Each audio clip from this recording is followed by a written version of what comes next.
After looking at the film, it wasn't any better. You know, the old saying that it's never as bad as you think it is, or it's never as good. Well, it was. So it was, you know, there were the positive things were, there were some good things for us on defense that we're going to be able to build off of, and offensively, we've just put it away, and hopefully it won't ever happen like that again. How much value is there in a film for a game like that as opposed to a game that didn't have the elements this one did? Is it the same, or is it less, or what? Well, you just have to take it into consideration. You know what the what problems the elements caused, and you didn't handle them very well, and so you have to you got to learn from it. Did you treat the film review in a normal way, like spend the same amount of time looking at it, or did you just kind of? No, we spent the same amount of time as we do always. I mean, we don't discount any of the games, so we make sure that they understood what had to be done and why things happened the way they did. And it was just offensively very uncharacteristic. You know, I mean, there were so many mistakes all over the place. So, you know, hopefully we'll get that straightened out this week. Were there any long-lasting lessons to take away if you have to face those kind of conditions again that you apply from Saturday? You know, one, I think there's tremendous amount of pressure on a punt team in those situations. And, you know, I would say that I would have put more block situations in and come after them more. You know, the one that was ended up being snapped over their head, we were in a return mode there, and so I had nobody with their eyes on it. So, you know, that's my fault.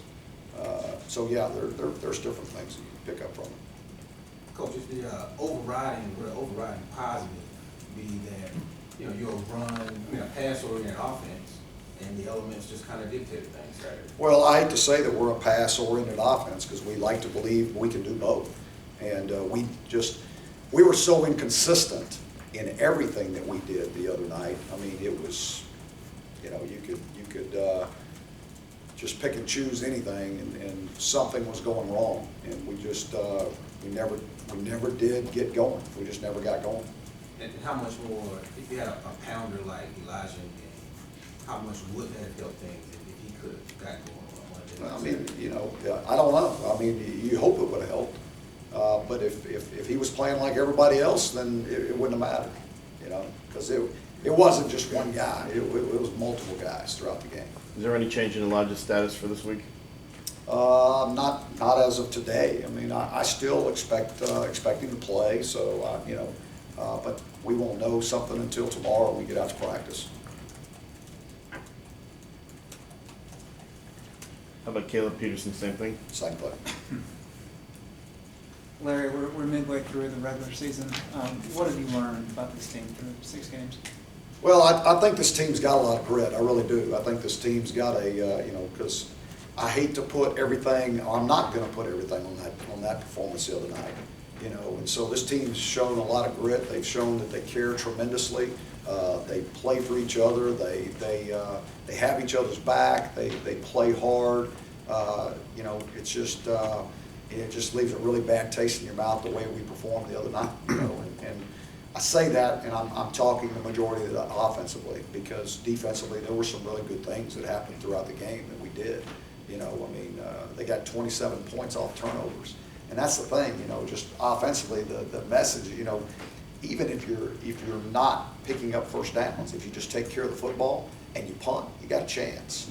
You got a chance to win, and we just didn't put ourselves in that position. Sorry. How much does that grit come into play this week, especially when you're going on the road to play against another team that's also trying to bounce back from a game that they'd like to forget? Yeah, it's going to be huge. I mean, again, another ranked opponent on the road in a hostile environment. Our guys have done that, so they know what to expect.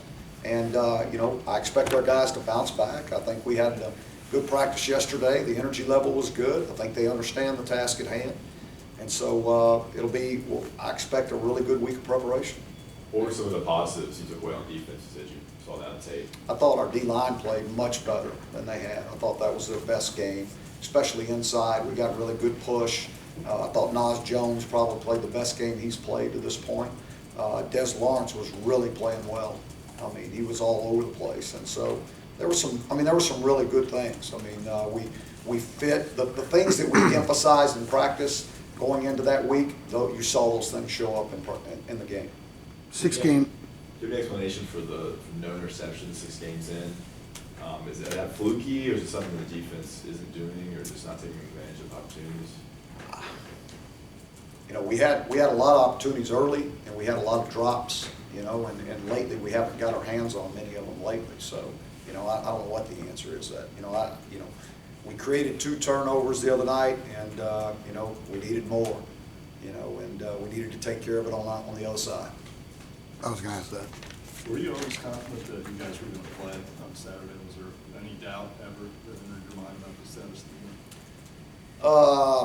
I mean, you know, there's always some doubt because you didn't know what was going to happen and how severe it was going to be. But as we got closer to it, I didn't think there was any doubt. I mean, because they kept talking about it was going to move farther out, and you know, I mean, it's amazing what 24 hours will do. You know, I mean, yesterday was beautiful, but you know, it is what it is. We played in the same conditions they played in. You know, so I mean, you can't you know, I'm not going to even begin to try to put it on the weather at all. I'm not going to do that. Were you involved in any conversations as you went to the game about the status of it, and whether it might go on the schedule? Not, you talking about on Saturday? Yeah, like No, administrative. no, we talked about it during the week, you know, and with Bubba and I talked during the week, but there was no, you know, there was no problem on Saturday. You still grade Mitch's performance the exact same way you would in any Sure. other game? Yeah. Do you put maybe an asterisk next to certain plays that maybe were less in his control because of the elements? No, I mean, he's got to perform no matter what the situation is, you know, and we know what the situation is, so we got to try to keep him out of as many, you know, bad plays as possible because of the situation. So, you know, he's still, you know, I mean, Mitch played about like everybody else did. I mean, that's, you know, there was not one guy on offense that we felt like played well or played okay, or, I mean, it just, we were not good all the way around. Larry, does Miami look like a drastically different program now that they've had an overhaul on staff? I think, you know, I think Mark's doing a great job with them. I don't think there's any doubt about that. I think they're playing energized. They're playing hard. They're playing well. I mean, you know, I mean, just other than the other night, I mean, you know, they've been pretty dominant, and they played well the other night. I mean, you just don't get it done at the end. I mean, but they're playing with a lot of youth right now. From a coaching standpoint, is it tougher to get your kids up off the mat after losing by 1 on a play like that as opposed to losing by a couple of scores? You know, I don't know. And I've been asked that before. I think a loss is a loss. You know, I mean, some of them are more draining than others because of how you lose, or, you know, the amount of energy that went into it because of who you're playing, those kind of things. But it's, you know, a loss is a loss. And how about Brad Guy? It seems like he's been in the league forever. What have you seen of him this year? He's a, you know, he can spin it. He's a quality quarterback. I mean, and there's no doubt. I'm sure, you know, I don't know where he's projected. He's going to, you know, go high, all those kind of things. He can throw it, you know. And, you know, one thing I can say is Florida State got after him the other day, you know. And, but he stood in there and played really well. And does his health status change the way you guys are watching film, since he might potentially be out? Yeah, not really. I mean, because they're still going to run what they do. I mean, they're not going to change their offense for their next quarterback. I mean, because they're similar in what they do. So, you know, I would imagine that he'll play. So, you know, we'll prepare that way. All right. Well, Thank you. Thanks, Coach. That's pretty quick.